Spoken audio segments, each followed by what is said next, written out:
Hello' গাইছ, আহক আপোনালোকক এটা দৃশ্য দেখাই আছোঁ। এইটো দৃশ্য হয় আমাৰ জখলাবন্ধাৰ হয় গাঁও গৰুবন্ধা মছজিদখন। চাওক নিৰ্মাণ কৰি আছে কিমান ধুনীয়াকৈ।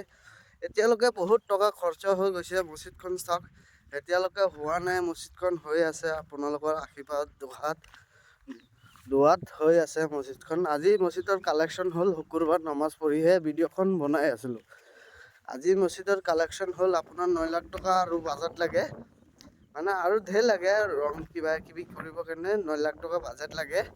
মই ইমানখিনি নাজানো, শুনিছোঁ আৰু তাতকৈ আপোনাৰ আজি শুকুৰবাৰ মছজিদত মানে কিমান উঠিছে জানেনে আপোনালোকে?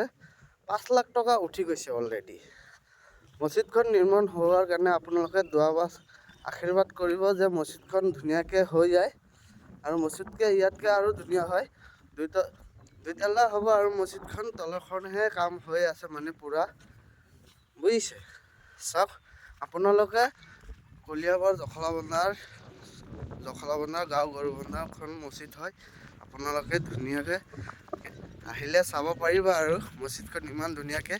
এয়া আপোনালোকে চাইছে নহয়, মিস্ত্ৰী কালেকশ্যন কৰি আছে, মানে ৱাৰিং কালেকশ্যন কৰি আছে। এইটো দৃশ্য আপোনালোকক দেখাই আছিলোঁ।